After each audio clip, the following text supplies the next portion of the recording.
Bonjour à toutes et tous, aujourd'hui petit cours sur les déterminants numéraux. Vous avez une série d'exemples qui s'affichent. L'idée c'est à la fin de cette vidéo de comprendre pourquoi on écrit de cette façon-là ces déterminants numéraux. Pourquoi par exemple on écrit 80 avec S mais 87 sans S à 20.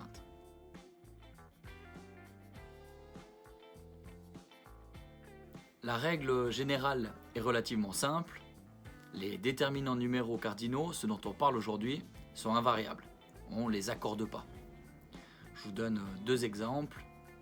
2000 spectateurs étaient présents au concert. Pas d'accord. Ou bien, cette veste coûte 78 francs.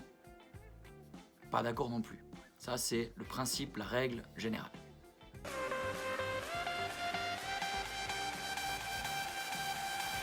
Malheureusement, comme on s'y attendait un petit peu, eh bien, il y a des exceptions, il y a des cas particuliers. Le premier cas particulier, il est très simple. C'est simplement que 1, eh bien, il a un féminin. Il s'accorde en genre. On va dire j'ai un livre, on va dire j'ai une feuille. Donc jusque-là, vraiment très simple. Là où ça se complique un petit peu, c'est avec 20 et avec 100. En fait, tous les deux, ils peuvent s'accorder en nombre, c'est-à-dire qu'ils peuvent prendre un S, mais uniquement s'ils remplissent trois conditions. La première condition, c'est qu'ils soient multipliés, du genre 80, bien 300, je veux dire 3 fois 100. La deuxième condition, c'est qu'il faut qu'ils terminent le nombre. On ne peut pas avoir un autre déterminant numéral derrière, sinon il ne s'accordera pas. Par exemple, 300, ça va fonctionner, mais 302, on ne va pas l'accorder.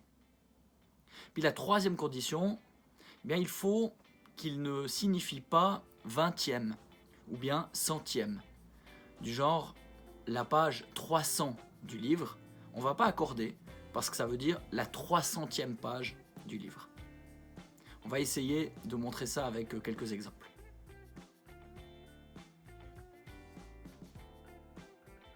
Alors commençons par deux exemples où on va accorder le 20 et puis le 100. Ce chêne a 200 ans. J'ai invité 80 personnes à mon anniversaire. Dans les deux cas, on met S à 20 et à 100 parce qu'ils remplissent les trois conditions. Ils sont multipliés, ils terminent le nombre et puis ils ne signifient pas 20e ou centième. En revanche, dans la phrase « Je suis né en 1987 », eh bien, on n'accorde pas le 20 parce que oui, il est multiplié, 80, mais il ne termine pas le nombre puisqu'il y a encore 7, le déterminant numéral 7 qui suit le 20. Dernier exemple, je me suis arrêté à la page 400 du livre. Eh bien, on n'accorde pas parce que, oui, il remplit les deux premières conditions, mais en fait, il signifie centième, 400e page du livre, donc pas d'accord à 100.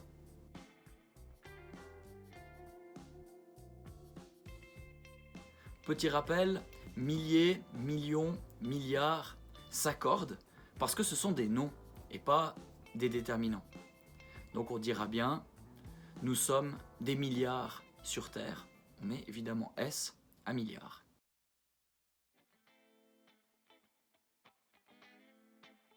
Enfin, petite explication par rapport au trait d'union. On ne sait pas toujours si on doit le mettre ou pas.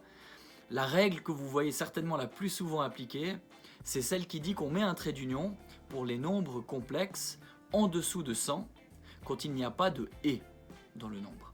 Donc en gros, entre 17 et 99, quand il n'y a pas de « et », eh bien, on met le trait d'union.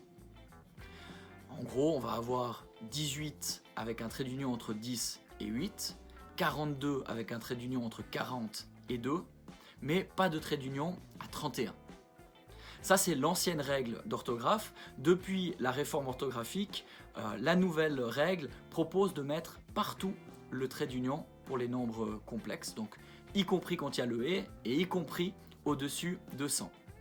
Vu que l'ancienne règle orthographique reste acceptée, en fait, vous avez le choix entre les deux, ou bien vous le mettez partout, c'est ce qu'on aurait par exemple avec 422, avec les traits d'union partout, ou bien vous choisissez de garder l'ancienne règle qui dit 422, vous avez le trait d'union juste entre 20 et 2.